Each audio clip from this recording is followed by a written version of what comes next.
Hello guys. तो कैसे हैं आप सब? आई होप अच्छे होंगे भाई। ठीक है, चलिए फिर स्टार्ट करते हैं। तो आज का जो अपना टॉपिक है वो हमने शुरू किया है क्या, हाइड्रोकार्बन। क्योंकि ये आईयूपीएससी जो है हम कर चुके थे, कुछ फंक्शनल ग्रुप की आईयूपीएससी बची थी, वो आपको बहुत जल्द मिल जाएगी उसकी वीडियो। ठीक है, आज हम शुरू कर रहे हैं हाइड्रोकार्बन।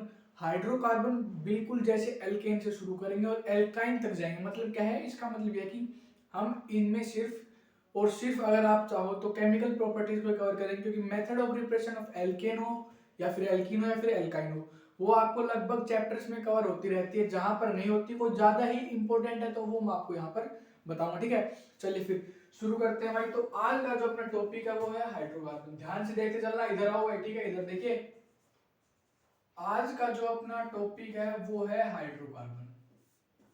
ठीक है, इधर आइए भाई, ध्यान से देखो, इधर इधर इधर देखिए। क्या बात कर रहे हो यार, ये कट रहा है भाई साहब।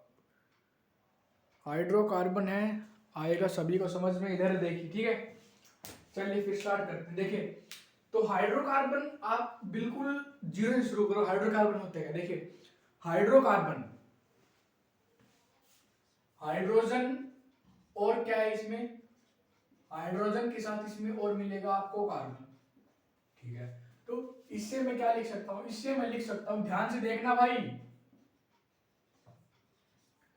Chemistry of carbon and hydrogen known as hydrocarbon.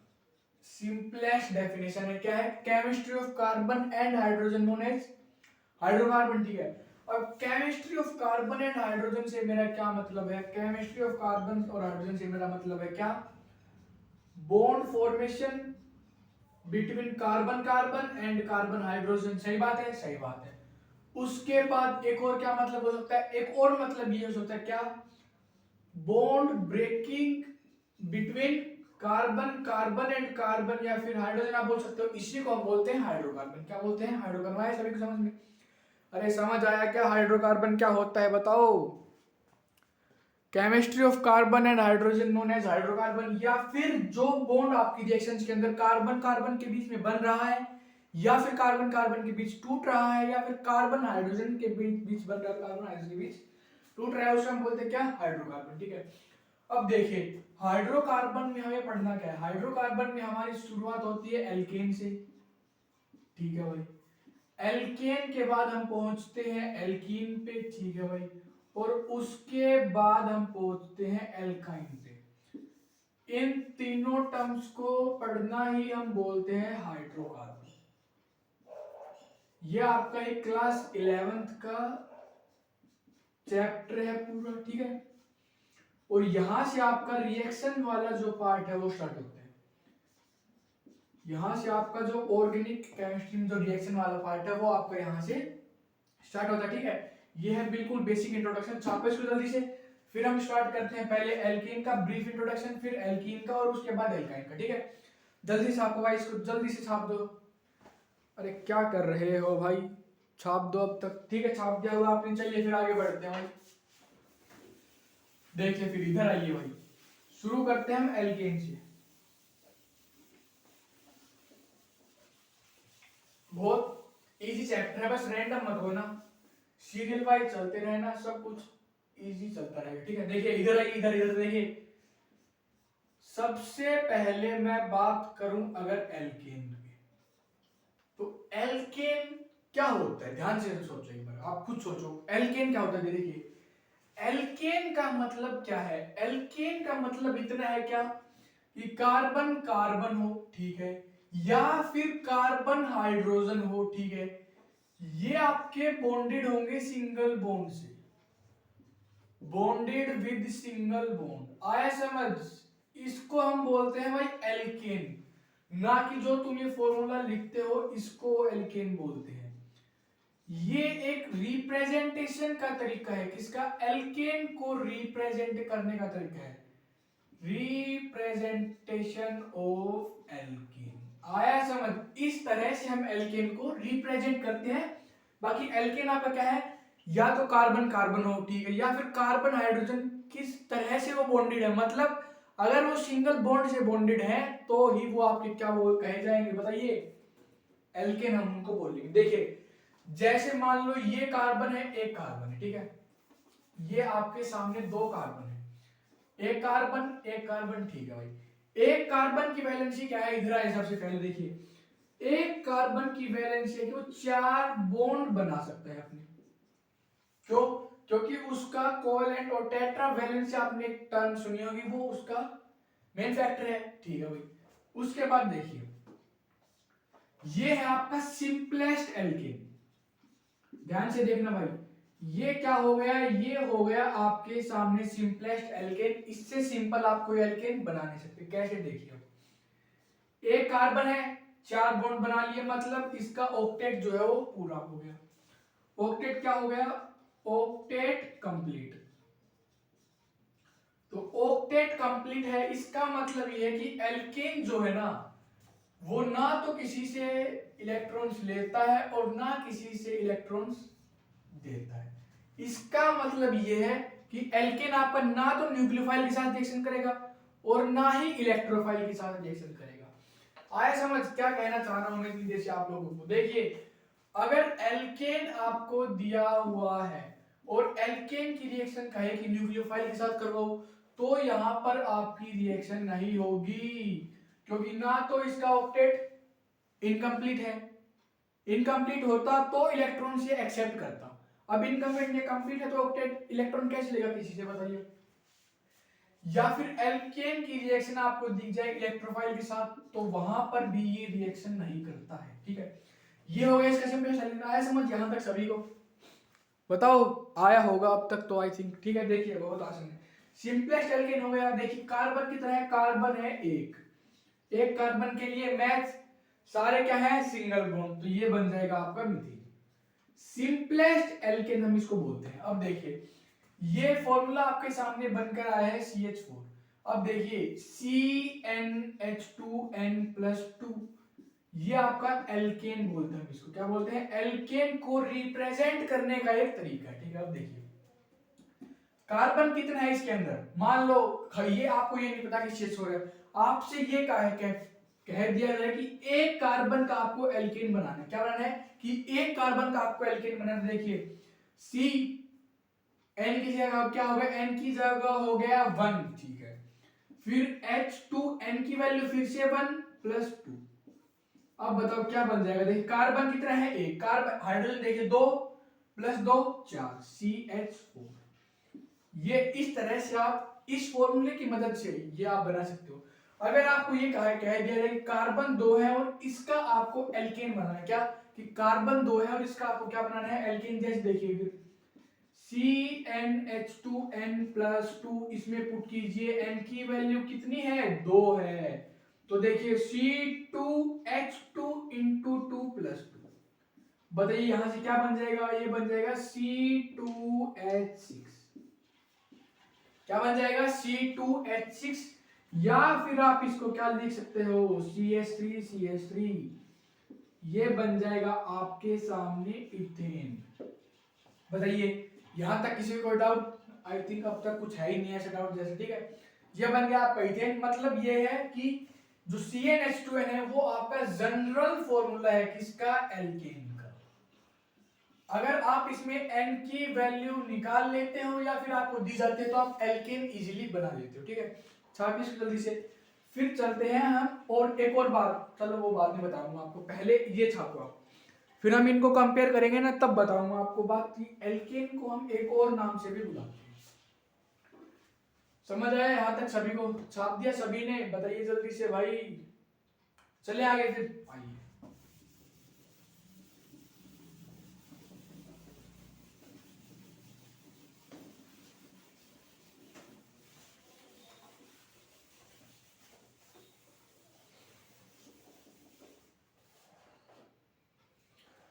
अब देखिए भाई लोगों, अब हम शुरू कर रहे हैं क्या, एल्कीन।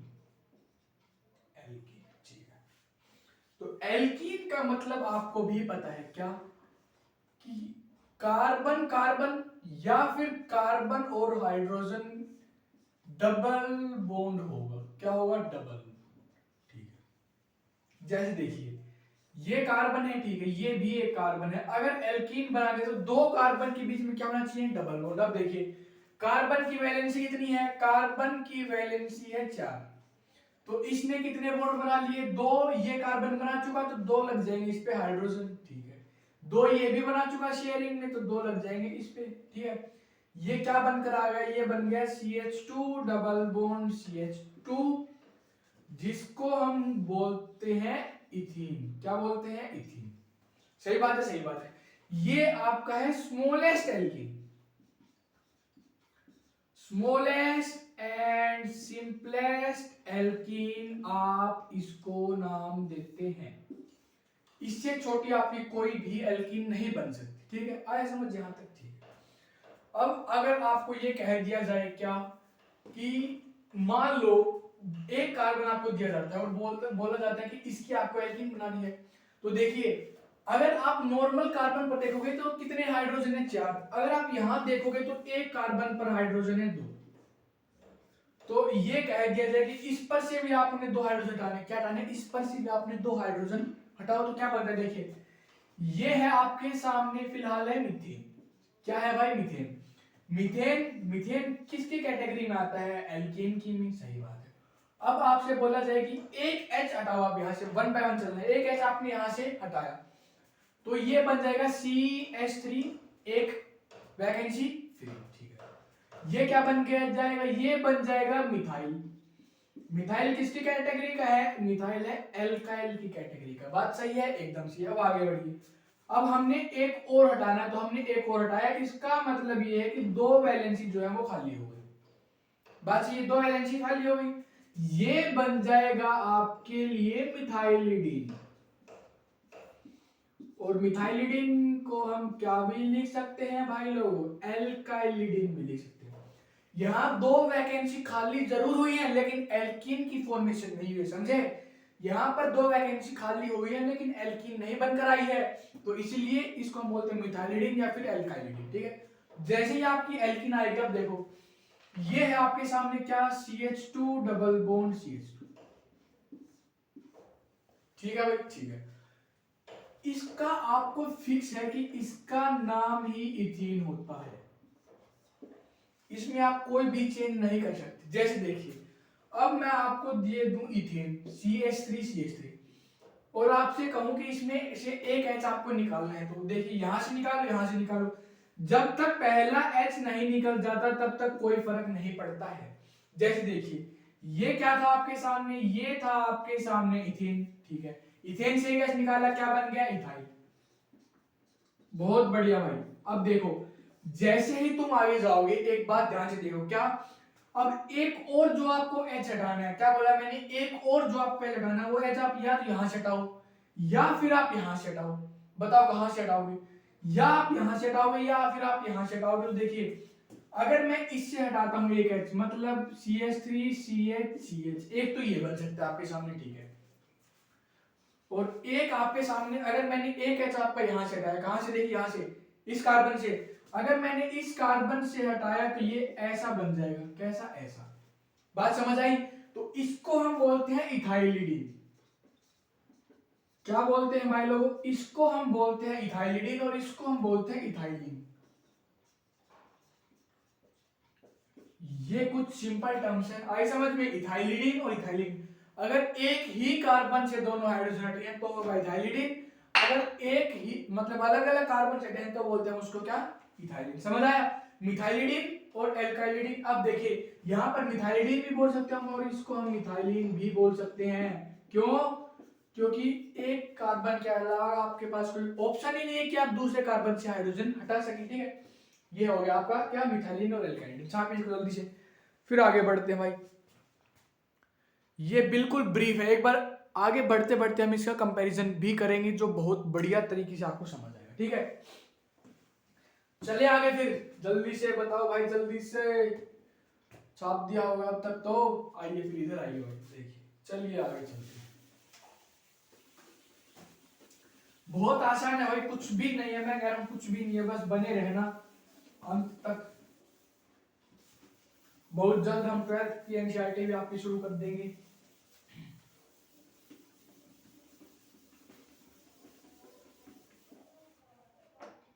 देखिए इधर आइए भाई। तो जैसे ही मैं शुरू करता हूं क्या, एल्काइंस, ध्यान से देखना भाई, एल्काइंस का मतलब ये है कि कार्बन कार्बन के बीच में कैसा बॉन्ड होगा, ट्रिपल बॉन्ड। बहुत बढ़िया भाई लोग, कैसा बॉन्ड होगा, ट्रिपल बॉन्ड। अब एक बात ध्यान से सुनो, देखिए एक कार्बन, एक कार्बन की आप एल्काइन नहीं बना सकते, इसलिए आपको दूसरा कार्बन लेना पड़ेगा, और तीन बॉन्ड बना दिए, ये बन गया एल्काइन। अब देखिए इस कार्बन के एक दो तीन, तीन बॉन्ड पूरे हो गए, कार्बन बना था कितने, चार बॉन्ड, तो एक बन जाएगा हाइड्रोजन के साथ, और यहां भी एक बन जाएगा आपका हाइड्रोजन के साथ। इसको हम बोलते हैं इथाइन। क्या बोलते हैं इसको, हम बोलते हैं इथाइन। ये है आपकी simplest and smallest alkyne, simplest and smallest alkyne. इससे छोटी एल्काइन आप नहीं बना सकते, चाहे आप कितनी भी रिसर्च कर लो इसके ऊपर, ठीक है। ये हो गया आपका सिंपलेस्ट और स्मॉलेस्ट एल्काइन, ठीक है। आप आगे बढ़िए, देखिए एल्काइन होती क्या है, ध्यान से सुनो मेरी बात, ठीक है। देखिए एक एल्काइन आपकी ये हो गई, मान लो मैंने दोनों साइड लगा दिया एल्काइल ग्रुप, सही बात है भाई। उसके बाद एक हो गई आपकी ऐसी, और एक हो गई आपकी ऐसी। इनमें आपको डिफरेंस बताना है कि कौन सी क्या करती है। सो तो जल्दी से बताइए फिर मुझे। देखिए सबसे पहले स्टार्ट करते हैं पहली वाली से। इसको, इस एल्काइन को हम क्या बोलेंगे, फिर बताइए इस एल्काइन को हम क्या बोलेंगे, और उसके बाद आपको बताना है कि इस एल्काइन को हम क्या बोलेंगे। ध्यान से देखो, सबसे पहले ये एल्काइन है, तो ये एल्काइन जो है वो, इसके इस साइड क्या है हाइड्रोजन, इस साइड क्या है हाइड्रोजन, तो इसको हम बोलते हैं टर्मिनल एल्काइन। क्या बोलते हैं, टर्मिनल एल्काइन। ध्यान से सुनना, इसको हम बोलते हैं टर्मिनल एल्काइन। और इसीलिए आपके मेटल्स के साथ अच्छी खासी रिएक्शन देते हैं, क्योंकि ये H जो है ना, ये H आपका एसिडिक होता है। ये वाला H कैसा होता है, एसिडिक। आया समझ, चिंता मत करो भाई, मैं बता रहा हूं इन सबको तब भी अच्छे उठेंगे इसमें, जब एल्काइन की हम प्रॉपर्टीज पढ़ेंगे तब, ठीक है। ये हो गया टर्मिनल एल्काइन। फिर आइए, इसको हम बोलते हैं इंटरनल एल्काइन, इंटरनल एल्काइन और नॉन टर्मिनल एल्काइन भी हम इनको बोलते हैं। क्या बोलते हैं, इंटरनल एल्काइन और नॉन टर्मिनल एल्काइन। तो इसको क्या बोलोगे, देखिए इस साइड से नहीं है, लेकिन ये H तो आपका एसिडिक है ना भाई लोगों, अरे बताओ एसिडिक है, तो ये भी हो गई आपके सामने कैसी, टर्मिनल एल्काइन, ठीक है। आया समझ सभी को छापी इसको जल्दी से। फिर बढ़ते हैं हम कंपैरिजन की तरफ, जो आपको और क्लियरिटी लाएगा कि एल्केन की रिएक्शन कैसे होती है, एल्केन की कैसे होती है, और एल्काइन की कैसे होती है, ठीक है। आई होप आपने अब तक छाप दिया होगा। चलिए फिर चलिए आगे, जल्दी बताओ भाई, हो गया छाप दिया। देखिए फिर आइए, इधर आइए भाई।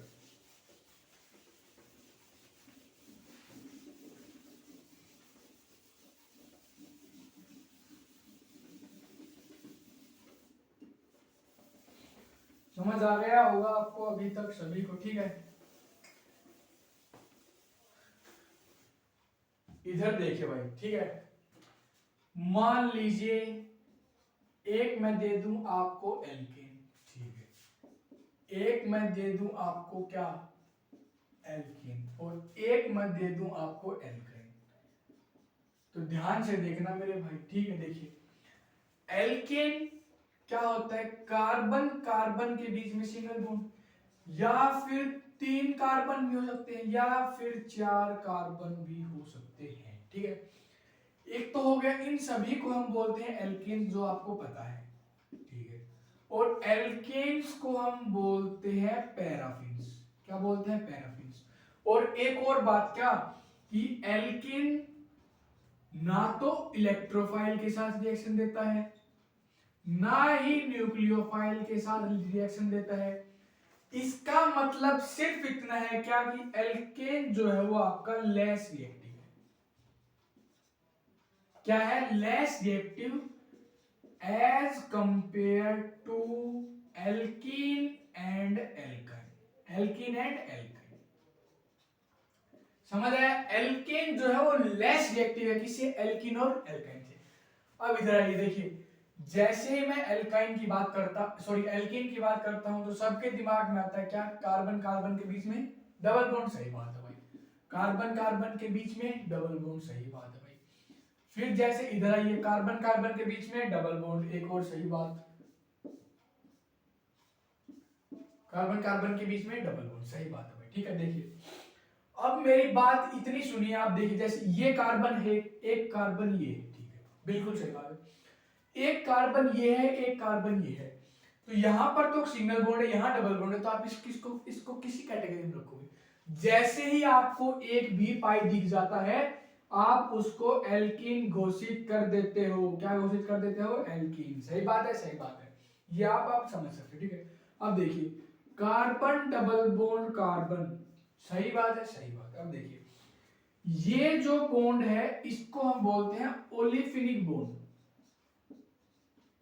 क्या बोलते हैं? ओलिफिनिक बॉन्ड।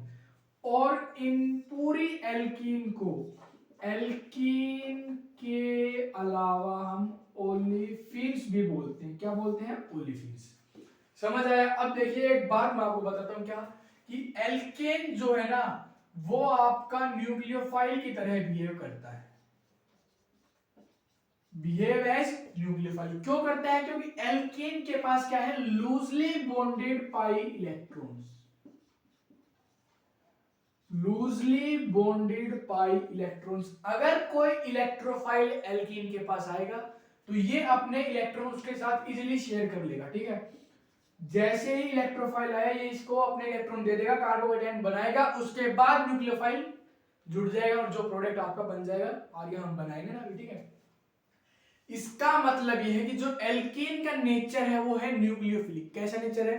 एल्कीन का नेचर है न्यूक्लियोफिलिक। क्यों? क्योंकि वो अपने इलेक्ट्रॉन्स इजीली शेयर कर सकता है। शेयर कैसे करेगा? क्योंकि उसके पास loosely bonded pi electrons available है, इसलिए वो अपने इलेक्ट्रॉन्स इसमें शेयर कर सकते हैं। ठीक है, अब देखिए, अब हम चलते हैं आगे, ध्यान से देखना।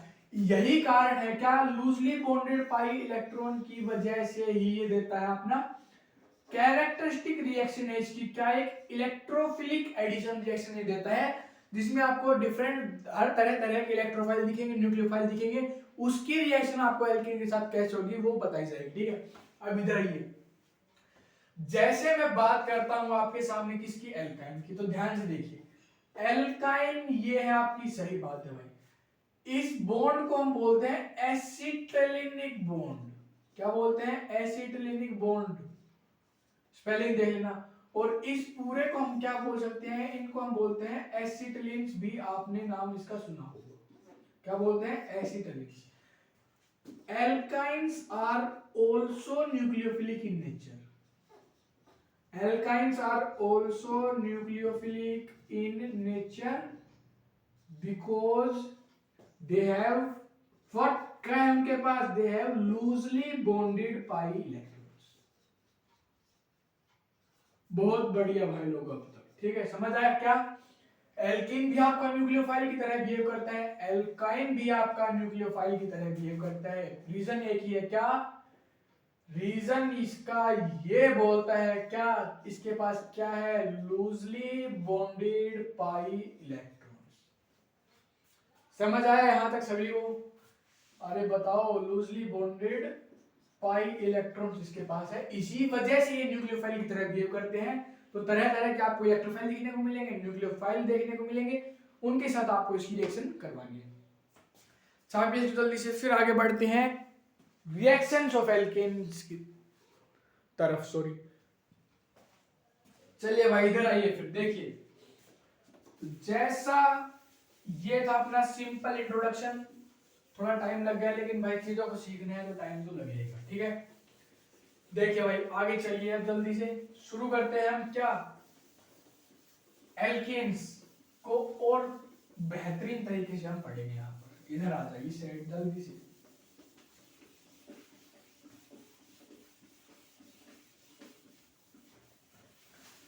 समझ आया कि एल्केन्स ना तो इलेक्ट्रोफाइल के साथ रिएक्शन करता है, ना ही न्यूक्लियोफाइल के साथ रिएक्शन। क्यों नहीं करता? क्योंकि उसके पास लूजली बॉन्डेड पाई इलेक्ट्रॉन्स नहीं है, जो एल्कीन और एल्काइन के पास है। यही कारण है उसका कि वो रिएक्शन नहीं करता है। ठीक है, देखिए भाई इधर आइए, केमिकल प्रॉपर्टीज आप हेडिंग डाल दीजिए सबसे पहले, केमिकल प्रॉपर्टीज ऑफ एल्केन्स। बहुत आसान है, कुछ भी नहीं है, जैसे बताऊंगा वैसे कर लेना, इजी रहेगा। अगर और किसी की बुक वगैरह के चक्कर में पड़े तो फिर आपके साथ खेला हो सकता है, ठीक है।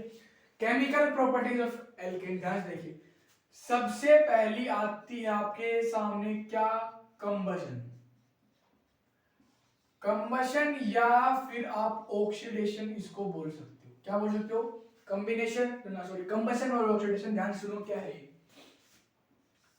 देखिए सबसे पहले क्या, alkanes gives different product on oxidation. Alkanes gives different product on oxidation, ठीक है, अंडर डिफरेंट कंडीशन। सही बात है, एकदम सही बात है। अब कैसे देखिए, प्रोडक्ट डिफरेंट है वो तो आप समझ सकते हो, लेकिन कंडीशन डिफरेंट से आप कैसे समझ सकते हो, बताइए मुझे। कंडीशन डिफरेंट से मेरा मतलब सिर्फ इतना है क्या, कि टेम्परेचर जो है आपका वो वेरी करेगा।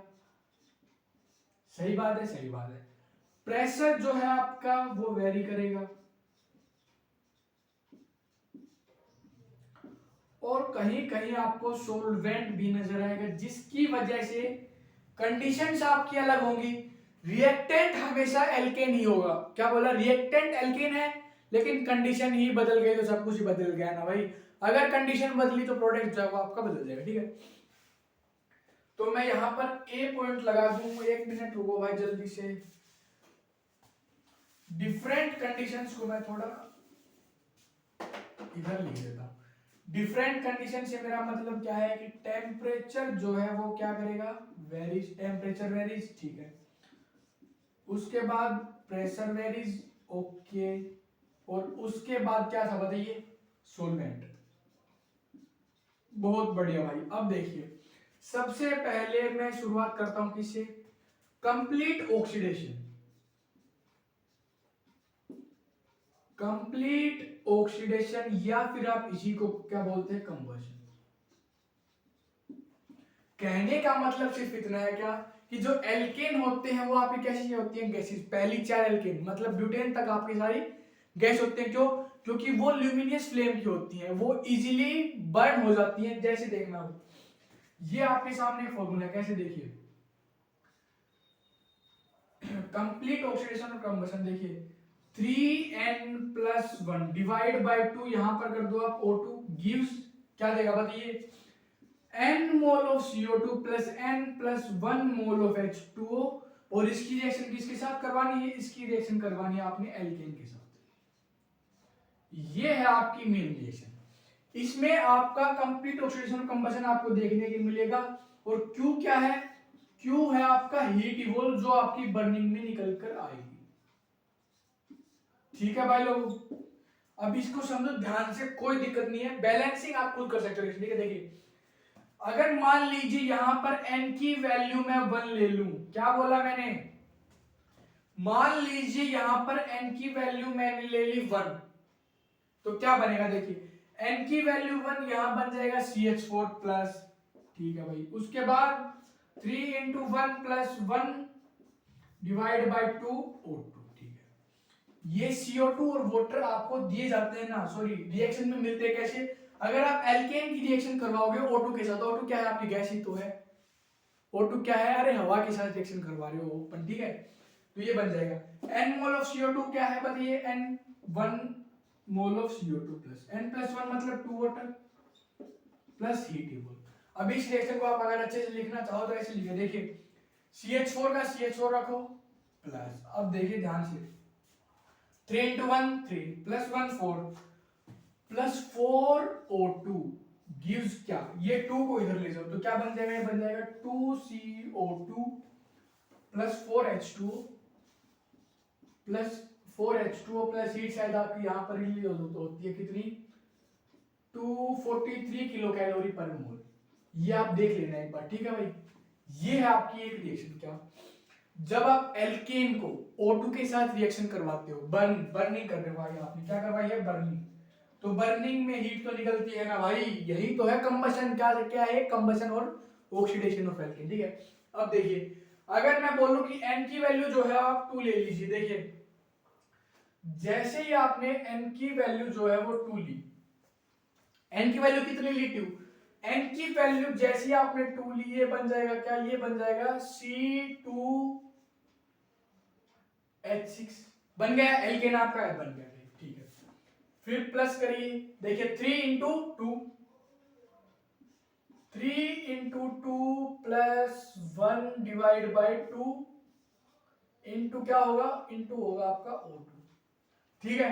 अब देखिए आगे रिएक्शन कैसे जाएगी, NCO2 मतलब n की वैल्यू कितनी है 2, तो 2 मोल CO2, ठीक है, प्लस n+1 मतलब 3H2O plus heat evolve Q, ठीक है। अब देखिए आगे बढ़िए, इस रिएक्शन को अच्छे से लिखिए, जैसे देखिए C2H6 plus 3 into 2 6 plus 7 O2, 7 mole of O2 gives क्या देता है, देखिए 4 mole of CO2 plus 3 to जा 6 mole of water plus heat evolve आपकी यहां होती है कितनी, 741 किलो कैलोरी पर मोल के आसपास है, ठीक है। ये होता है आपका क्या, कंप्लीट ऑक्सीडेशन और कंबशन, समझ आया क्या होता है, कंप्लीट ऑक्सीडेशन और कंबशन। ये हो गया आपका ए पार्ट। अब आगे बढ़िए भाई, अब मैं आता हूं बी पार्ट। बी क्या है, बी है इनकम्प्लीट ऑक्सीडेशन। बी आ गया आपके सामने क्या भाई लोगों, इनकम्प्लीट ऑक्सीडेशन। ध्यान से देखना क्या होता है इनकम्प्लीट ऑक्सीडेशन, क्या होता है, देखिए ध्यान से सुनना मेरी बात, ध्यान से सुनो, ध्यान से, क्या देखिए एल्केन आपको लिमिटेड O2 की प्रेजेंस में पास करना है, क्या बोला मैंने, एल्केन आपको लिमिटेड O2 की प्रेजेंस में पास करना है। लिमिटेड O2 मतलब रिस्ट्रिक्टेड है कि आप इतनी ही ऑक्सीजन यूज कर सकते हो, ठीक है।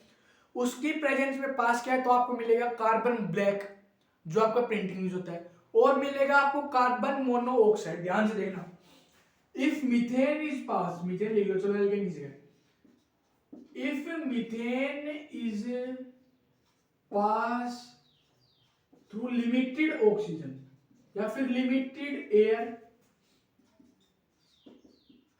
it gives क्या देगा वो बताइए, अरे बताओ भाई, it gives कार्बन मोनोऑक्साइड, क्या देगा, carbon monoxide and carbon black. सही बात है ना, कार्बन ब्लैक देगा बिल्कुल। आप देखिए कैसे, मान लीजिए CH4 की रिएक्शन आपने करवाई किसके साथ, CH4 की रिएक्शन आपने करवाई O2 के साथ, जो आपकी एक लिमिट में मिलती है आपको अगर आप इनकम्प्लीट ऑक्सीडेशन करवाते हैं तो, ठीक है। CH4 को की O2 के साथ करवाई तो आपको एक तो मिलेगा कार्बन मोनोऑक्साइड, ठीक है, प्लस मिलेगा आपको कार्बन ब्लैक। क्या मिलेगा, कार्बन ब्लैक, जो आपका प्रिंटिंग के अंदर यूज होता है। समझ आई, ये क्या बन गया, ये बन गया आपका कार्बन मोनोऑक्साइड,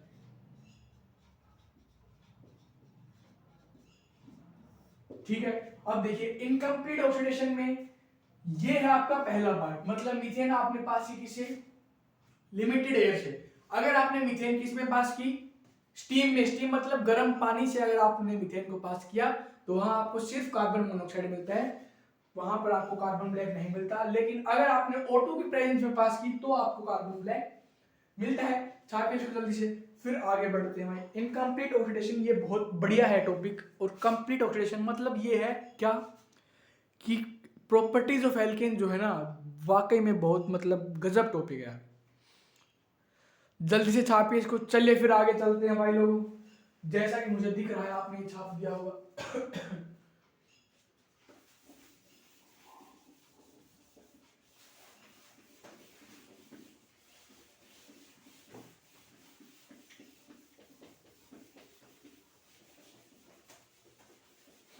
देखिए तो इसका आपने सेकंड देखना है, ठीक है। सेकंड क्या बोलता है कि मीथेन अगर आपने पास की H2O या फिर आप बोल लो किससे, स्टीम से। मीथेन आपने H2 और स्टीम से पास की, ठीक है, तो यहां पर बनकर आता है कार्बन मोनोऑक्साइड, कार्बन मोनोऑक्साइड, ये इसी का एक पार्ट है। क्या रेफरेंस लिख लो, क्या, if methane is pass through steam, if methane is pass through steam it gives carbon monoxide as product, carbon monoxide as product। सही बात है, सही बात। छाप जल्दी से, फिर आगे चलते हैं भाई, जल्दी छापो जल्दी से। क्या कर रहे हैं यार, अब तक नहीं छाप पा रहे, कैसी बात कर दी। अब की बार पूरा छाप दे एक साथ, फिर नए सिरे से स्टार्ट करते हैं हम। जल्दी छापिए भाई, जल्दी जल्दी। क्या कर रहे हो, अब तक छापा नहीं है तुमने, कैसी बात कर दी तुमने। छाप दिया होगा, चले आगे। अरे जल्दी बताओ भाई, देखें फिर आइए।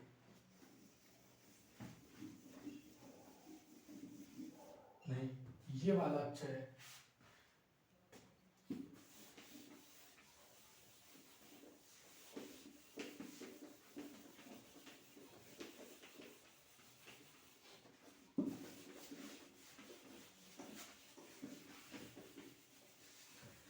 कंबशन और ऑक्सीडेशन में आपका एक पार्ट बचता है बस, फिर उसमें कुछ नहीं बचता है, ठीक है।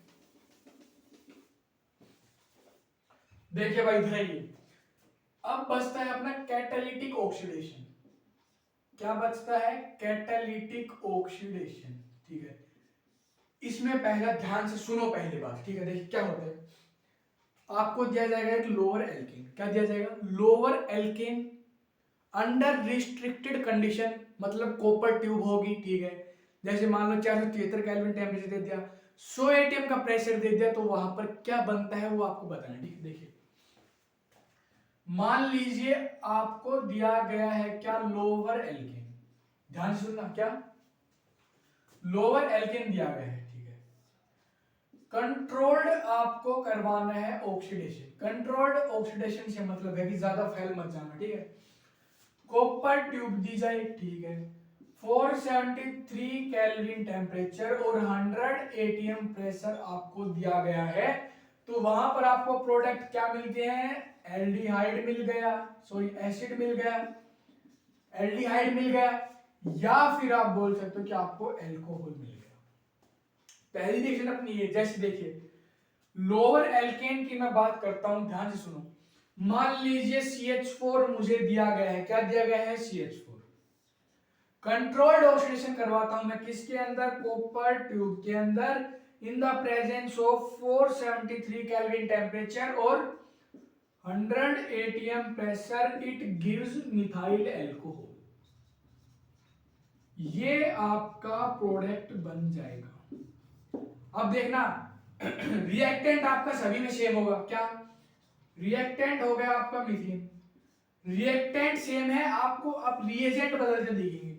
जहां ही रिएजेंट बदल जाते हैं उसी को हम बोलते हैं कंडीशन जो है वो आपकी, क्या कंडीशन जो है वो आपकी बदल दी गई है। सही बात है, सही बात। अब देखिए ये हुई पहली। दूसरी ये बोलता है, ध्यान से सुनो, ध्यान से इधर देखिए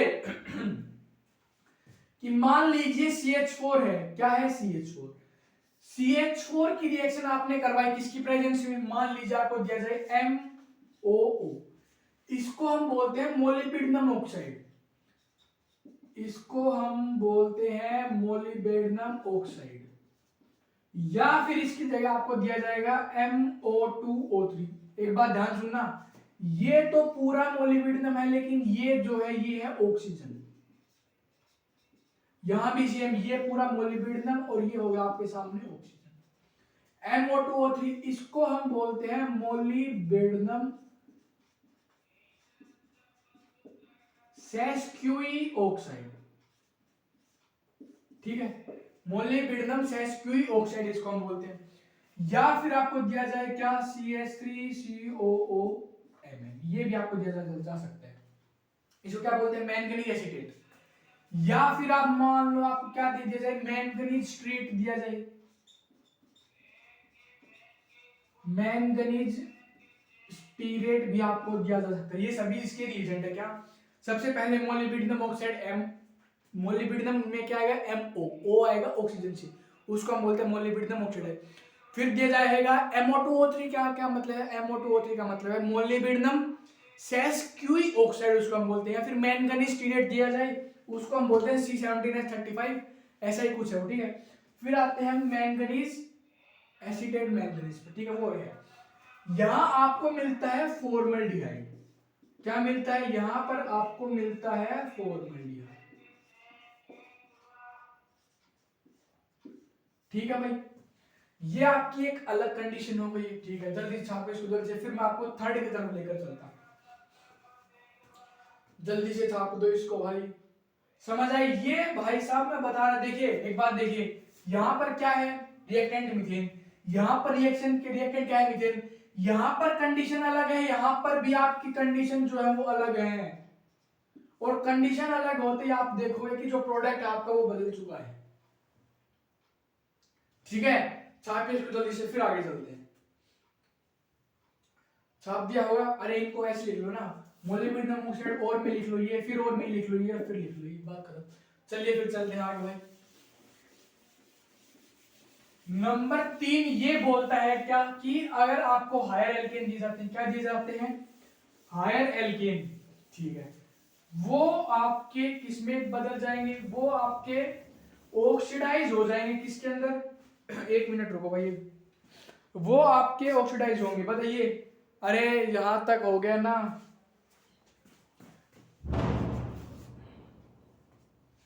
देखिए इधर आइए, इधर इधर जल्दी से। तो अब हम आ गए हैं किस पे? नंबर 3 पे। देखिए ध्यान से सुनना, आपको दिए जाएंगे हायर एल्केन। क्या दिए गए? आपको दिए गए हायर एल्केन, ध्यान से सुनना। हायर एल्केन से क्या मतलब है मेरा? हायर एल्केन से मतलब है कि आपके कार्बन जो है वो बहुत ज्यादा है, यही बात है, हायर एल्केन कुछ नहीं, ठीक है। इसकी रिएक्शन करवाई आपने AZ2 हीट की प्रेजेंस में, तो यहां पर आपको कार्बोक्सिलिक एसिड मिलता है भाई लोगों।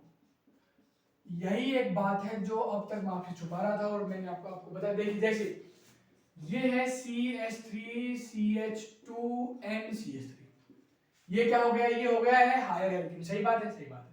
ये क्या हो गया? ये हो गया हायर एल्केन। इसकी रिएक्शन आपने जैसे ही करवाई AZ2 हीट की प्रेजेंस में, ये बन जाएगा आपके सामने क्या?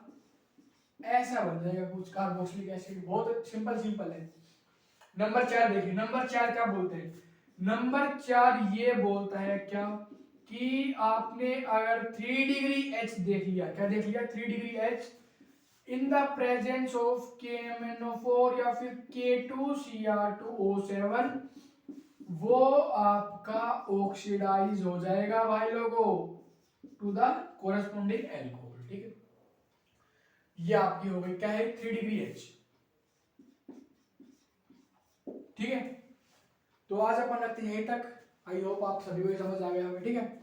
आगे फिर स्टार्ट करेंगे। आज कंबशन हुआ है, इंट्रोडक्शन में बहुत टाइम लगा, ठीक है। इंट्रोडक्शन हुआ, कंबशन हुआ, आगे हम शुरू करेंगे सब्स्टिट्यूशन, पाइरोलिसिस, एरोमेटाइजेशन और आइसोमेराइजेशन, ठीक है, या फिर क्रैकिंग, आप उसको बोल सकते, ठीक है।